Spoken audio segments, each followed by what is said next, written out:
क्योंकि उत्सव तक जाना है और सबको अभी उत्सव मना करके ही जाना है। भगवान के नाभि कमल से ब्रह्मा हुए, ब्रह्मा से मरीचि हुए, मरीचि से फिर आगे विवस्वान हुए, विवस्वान से मनु हुए, मनु से इक्ष्वाकु हुए, इक्ष्वाकु के ही वंश में आगे भगवान हुए। इसलिए भगवान के जो वंश हैं उसको इक्ष्वाकु वंश भी बोलते हैं। सूर्य हुए विवस्वान यानी सूर्य, इसलिए भगवान को सूर्य वंश भी कहा जाता है। उन्हीं के ही वंश में आगे जाकर के एक प्रतापी राजा हुए थे जिनका नाम है अम्बरीश, सब जानते हैं। अम्बरीश संपत्ति से तो बहुत अपार संपत्ति उनके पास है और भक्ति उससे भी अधिक करते हैं। ये सबसे विशेषता की बात है। भागवत कथा में बहुत सारे भक्तों का आपको नाम मिलेगा, परंतु संपत्ति से भी श्रेष्ठ हो और भक्ति से भी श्रेष्ठ हो वो तो केवल अम्बरीश महाराज की ही कथा आपको मिलेगी, केवल और केवल। तो व्यक्ति को प्रयास करना चाहिए, भले ही संपत्ति कितनी भी क्यों ना हो। जैसे अम्बरीश महाराज मंदिर की सेवा अपने हाथ से करते थे, 7 द्वीप के पति होने पर भी पोछा मंदिर में खुद ही लगाते थे, भगवान का भोग स्वयं बनाते थे, आरती अपने हाथ से बनवाते थे। ऐसी सेवा को देख करके भगवान प्रसन्न हुए। उन्हीं के आगे वंश में सगर नाम के राजा हुए, उनके ही 60,000 पुत्र थे। ऋषि अपमान करने के कारण से भस्म हो गए। दूसरे पत्नी के पुत्र असमंजस जाकर के पूछा कि प्रभु इनको तारने के लिए कैसे किया जाएगा, क्या उपाय है? कहते हैं गंगा जी को बुलाओगे तो ये तर जाएंगे, अन्यथा बिल्कुल भी तरने वाले नहीं है। असमंजस के अंशुमान, अंशुमान के दिलीप, दिलीप के फिर भगीरथ महाराज आए, गंगा महारानी को प्रसन्न कर गए। गंगा जी बोलती हैं कि देखो आने में कोई दिक्कत तो नहीं है, परंतु जो बेग से मैं आऊंगी धरती तो 2 टुकड़े में बढ़ जाएगा, फिर कौन धारण करे? बोले शंकर जी करेंगे।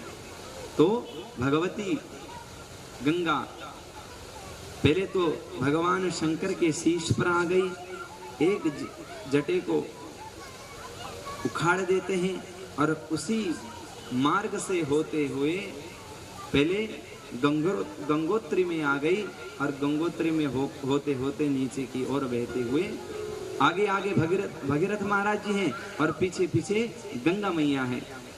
और जहां ढेर राख बना हुआ था, जो अपने पूर्वज जल करके जो भस्म हो गए थे, उसमें स्पर्श प्राप्त होते ही सभी के सभी मुक्ति को प्राप्त हो गए।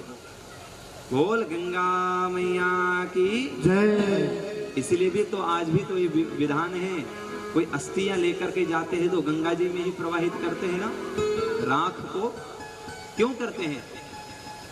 और भी तो नदियों में करना चाहिए, करते भी हैं तो व्यवस्था से करते हैं कि गंगा जी दूर है इसलिए यही कर देते हैं, पर सब प्रयास करते हैं गंगा जी में ही जाएं, हरिद्वार में ही जाएं, क्योंकि गंगा जी सर्वप्रथम आई भी हैं तो उसी राख को तारने के लिए आई थी, तो अति पावन है।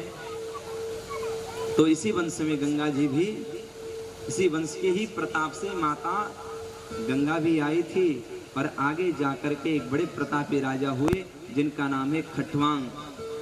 खट्वांगा दीर्घबाहुश्च रघुस्तस्मात् पृथुस्रवान् अजस्तत्तो महाराजा तस्मात् दशरथो भव। खट्वांग के दिलीप, दिलीप के रघु, रघु के अज, अज के दशरथ, और दशरथ जी के घर में साक्षात चतुर्व्यूह अवतार लेते हुए राम, लक्ष्मण, भरत और शत्रुघ्न महाराज प्रकट हो गए। बोलिए राजा राम भगवान की जय। देखिए कथा को देखते हुए वैसे तो पूरी चर्चा करने का समय प्राप्त नहीं है, और सुखदेव बाबा भी राम कथा केवल एक श्लोक में कहें, केवल एक श्लोक में, 2 अध्याय में तो बाद में थोड़ी विवेचना कर देते हैं। क्योंकि वो भी जानते हैं अगर राम कथा में हम प्रवेश हो जाएंगे तो 100 साल में भी नहीं कर पाएंगे। इसलिए राम कथा को स्पर्श करना भी आवश्यक है, क्योंकि मर्यादा को जब तक नहीं जानेंगे फिर लीला पुरुषोत्तम कृष्ण की लीला को कैसे जानेंगे। इसलिए मर्यादा को जानना आवश्यक है, इसलिए राम जी के इस प्रसंग को छूना बहुत आवश्यक है।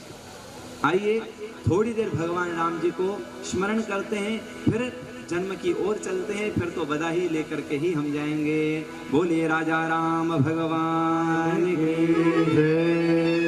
प्रकट है चारों भैया अवध में बाजे बधैया, प्रकट है चारों भैया अवध में बाजे बधैया, प्रकट है चारों भैया अवध में बाजे बधैया।